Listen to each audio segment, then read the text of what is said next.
मेरे साथ इस वक्त मेरे सहयोगी प्रियांक भी जुड़ रहे हैं। प्रियांक त्रिपाठी, मोहित ओम भी मेरे साथ जुड़ रहे हैं। प्रियांक त्रिपाठी, सिलसिला लग रहा है बढ़ रहा है, तांता मंत्रियों का, दिल्ली सरकार के मंत्रियों का बंद रहा है। इस वक्त केजरीवाल के घर पे वहां सिक्योरिटी बढ़ाई गई है, बैरिकेड लगाए गए हैं। सूरत हाल कुछ इस तरह के लग रहे हैं कि शायद सस्पेंस बढ़ता चला जा रहा है कि क्या ईडी आज रात को ही अरविंद केजरीवाल को गिरफ्तार करेगी। जिस बात का डर अरविंद केजरीवाल को इतने दिनों से था और कोर्ट से कोई उन्हें राहत नहीं मिली, तो क्या आज ईडी अंजाम देगी इस पूरे सिलसिले को? प्रियांक, आपके पास क्या खबर है?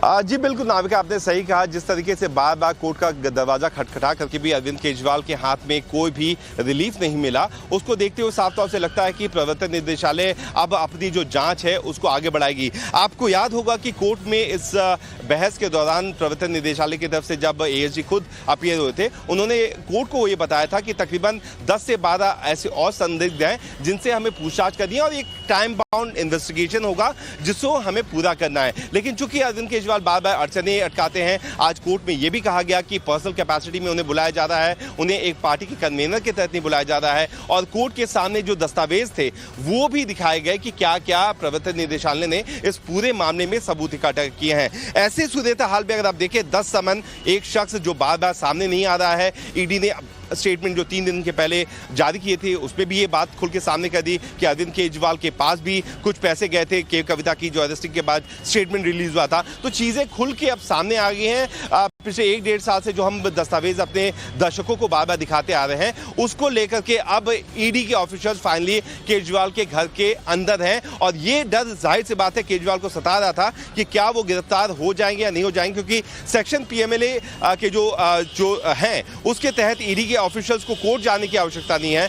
उनके जो जेडी हैं वो अगर खुद दस्तावेजों पे साइन करते हैं तो किसी भी शख्स की गिरफ्तारी हो सकती है, वो एक अरेस्ट मेमो की तरह ट्रीट किया जा सकता है। ये सारी लीगल चीजों को अरविंद केजरीवाल जानते हैं। इसीलिए आज नाविका पहली बार ईडी के अधिकारियों को घर के अंदर, उस शीश महल के अंदर जिसके एक-एक सबूत हमने अपने दर्शकों को दिखाए हैं, उस शीश महल के अंदर जो अरविंद केजरीवाल बड़े बड़े वादे करके लोगों के सामने आए थे, उसके अंदर फाइनली ईडी के ऑफिशियल जा चुके हैं। वो अरविंद केजरीवाल के ठीक सामने बैठे हुए हैं और चूंकि 12 के करीब अधिकारी है, 1 दर्जन अधिकारी भीतर घुसना, जाहिर सी बात है नाविका कि ये केवल समन नहीं है, इसमें कहीं ना कहीं और भी जांच जो ईडी के ऑफिशियल अब खुल के सामने नहीं कर रहे हैं, लेकिन उस दायरे तक भी बढ़ेगी जहां पे ईडी के ऑफिशियल देखेंगे कि क्या उनके दफ्तर में और भी सबूत मौजूद हैं या नहीं है। क्योंकि अगर केवल समन की बात होती तो महज 5 अधिकारी भी जा सकते थे।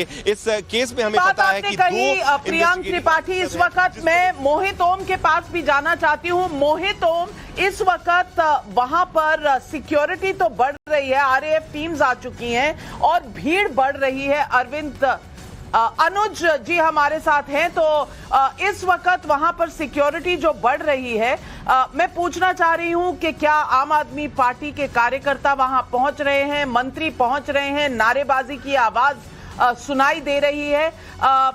क्या आगे एनफोर्समेंट डायरेक्टरेट का सिक्योरिटी को देखते हुए अंदाजा ये लगाया जा सकता है कि अरेस्ट इमिनेंट है? और इस वक्त मेरे हाथ में अरविंद केजरीवाल का 2013 का एक ट्वीट है और इस ट्वीट में 10 मई को ये ट्वीट जब किया था, उन्होंने कहा, when will people start going to jail in this country. बहुत ही अजीब बात है कि जिस शख्स ने 11 साल पहले ये ट्वीट किया था, आज उसके दरवाजे पर एनफोर्समेंट डायरेक्टरेट शायद उन्हें गिरफ्तार करने आई है। आपके सूत्र एनफोर्समेंट डायरेक्टरेट से क्या बता रहे हैं? आगे का प्लान ऑफ एक्शन क्या है, अनुज? जी देखिए, फिलहाल अरविंद केजरीवाल का स्टेटमेंट दर्ज किया जा रहा है और इन्फोर्समेंट डायरेक्टरेट का साफ तौर पे ये कहना है कि जो सवाल उनसे पूछे जा रहे हैं उनका अगर वो जवाब सही तरीके से देते हैं तब तो ठीक है, वरना निश्चित तौर पर इस पूरे मामले में जो आशंकाएं आम आदमी पार्टी जता रही है उसकी संभावना हो सकती है, क्योंकि जाहिर तौर पर कई ऐसे एविडेंस है। लगातार कोर्ट में भी ईडी ये कहते आ रही है कि अरविंद केजरीवाल से पूछताछ करना क्यों जरूरी है। 3 सबसे इंपॉर्टेंट चीज थी। विजय नायर से जिस तरीके से फेस टाइम ऐप के जरिए समीर महेंद्रू से विजय नायर ने अरविंद केजरीवाल को जब बात कराई थी, तो अरविंद केजरीवाल का ये कहना कि विजय नायर अपने आदमी है, यानी इस पूरे जो लीगल पॉलिसी थी, उस स्कैम की जो शुरुआत थी वो किस तरीके से हुई, ये तमाम सबूत जो हैं वो ईडी की तरफ से दिया गया। इसके अलावा जो अरविंद केजरीवाल के घर पर मीटिंग हुई और सी अरविंद का ये स्टेटमेंट कि वो जब अरविंद केजरीवाल के घर पर पहुंचते हैं तो बाकायदा उन्हें ड्राफ्ट कॉपी दी जाती है और उसमें 6% से मार्जिन जो है वो 12% कर दी जाती है। यानी साफ तौर पे ये दिखाता है कि किस तरीके से लीगल पॉलिसी को लेकर एक साजिश रची गई। और ईडी ने अपने स्टेटमेंट में भी, अपने प्रेस रिलीज में भी इस बात का दावा किया कि कहीं न कहीं इस पूरे मामले में साजिश रची गई। और अब सबसे मुख्य बात यह है कि के कविता ईडी की रिमांड पर है। ऐसे में के कविता से तमाम ऐसे सवाल जवाब किए गए हैं जो कि इस केस को